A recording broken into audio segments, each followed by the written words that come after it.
everyone.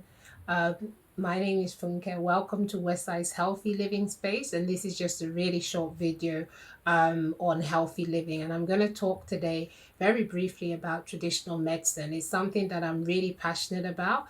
I believe a lot in. I feel as if there's a lot of people, even professionals, that kind of turn their nose on traditional medicine. I hear when people sometimes say things like babalao or dibias or bokas, which are the traditional names for traditional healers. Sometimes people say it and look down on them.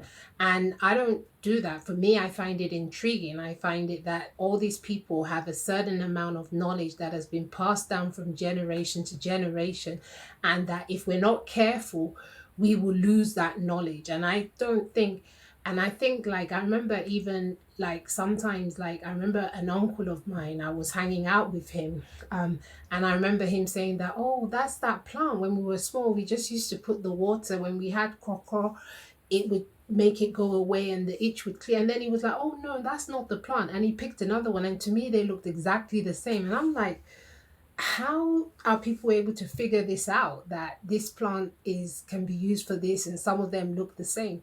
And I remember even my mom telling me like when they were small, their grandmom with my great grandmom would, when they were a bit sick or when there was a problem, would just go into the forest, pick some herbs and give them and they would get better. And I'm like, but how does she know which one or how? And sometimes they tap into the spiritual to find out why. But in my mom just explained it to me that made it even more amazing, but in a way that I could somehow relate with, because she was like, I have to remember that to them, the forest was like a pharmacy.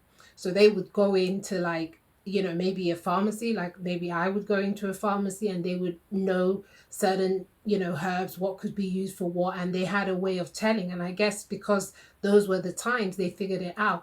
And the fact of the matter is that a lot of modern medicines and pills are actually have their origins in plants. So they were using it directly. And so for me, I feel traditional medicine is important, and it's rather than look down on it, I feel we should be merging the two. It doesn't have to be modern or traditional, it can be both. And if we use them both in synergy, I feel we get the best of both worlds. And don't forget, traditional medicine, one of the things that separates from it is that it's not just based on evidence. It is based on, they believe in a three-pillared approach, which is what I believe in. The traditional medicine is about mind, body, and spirit. So it really is involved taking a holistic approach to things. And though it doesn't necessarily replace the evidence we have in modern medicine, I do think there's a lot we can learn from and we can apply to better effect. So I'm just going to talk very briefly about the key differences and maybe hope that if you're one of those people that don't really believe in it, maybe you will see it in a different light. And if you do believe in it, this will confirm what you believe and maybe you'll be able to use it in a more effective manner.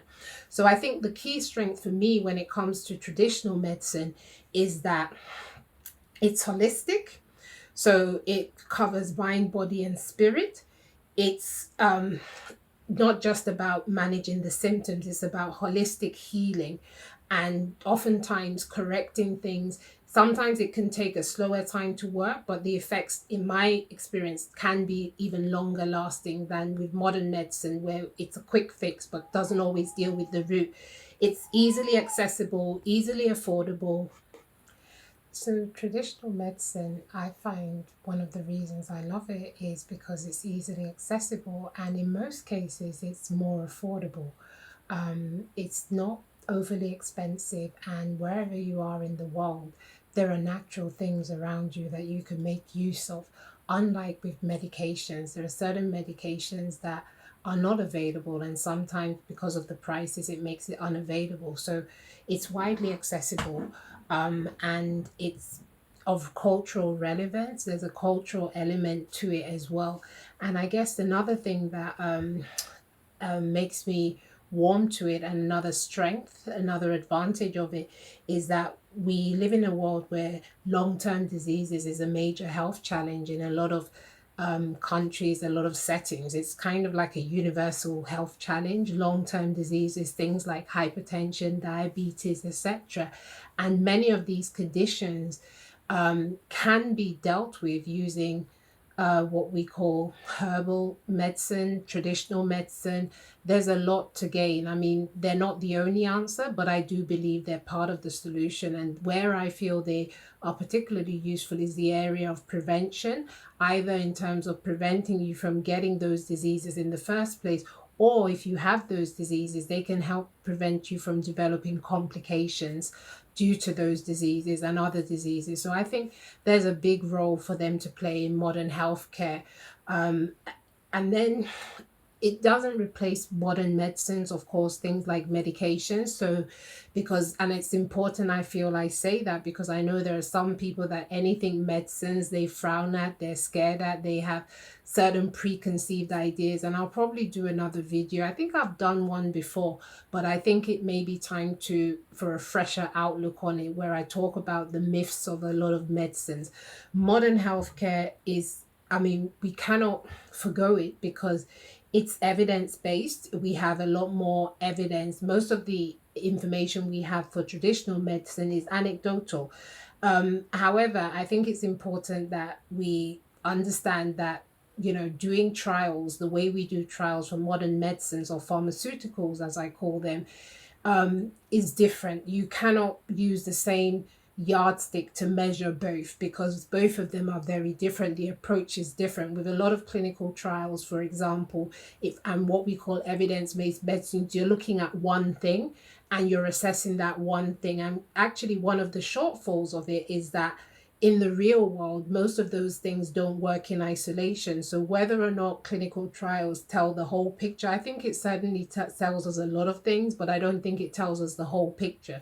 Whereas with traditional medicine, because it's holistic, and oftentimes if you're taking a herb, or most times people take herbal mixtures, occasionally people might take a herb in isolation, but oftentimes, and like I said, because you're talking about mind, body, spirit, which is very subjective, very individualistic, it's very hard to assess it in the traditional way. There are some kinds of studies, maybe epidemiological studies or some studies that we can use to kind of quantify them, but it's hard. So you cannot look at them and measure them with the same yardstick. You kind of have to accept it for what it is and see the good and the value of it for what it is. So that's one area that I think, I guess, in some ways you could say modern one of the advantages modern healthcare has over traditional medicine. Um, Another advantage is that it's global. So paracetamol is paracetamol anywhere you go in the world. It may be a different medicine, but essentially the chemical composition is the same. So you're dealing with universal concepts and universal, you know, substances kind of thing. So that makes it easier to work with, I guess, to some extent, than otherwise. Um, what else can I think of with modern medicine? Um, you cannot deny the impact modern medicine has had on healthcare till today. I mean, just you cannot deny the impact modern medicine has had on healthcare today. So I talked about chronic disease management. Unfortunately, um, long-term diseases, some of their root causes are due to the convenience lifestyle we live, etc. And medicines and modern healthcare sometimes is a lot more convenient. It's a lot easier for people to just take a single small pill than it is for them to start thinking of herbs, to start thinking of the spiritual aspect. So for many people, modern medicine is convenient. It's a convenient tool to use that's evidence based, that's global, that's universal, etc. And what else can I think? Can I say about modern medicine? I should know this.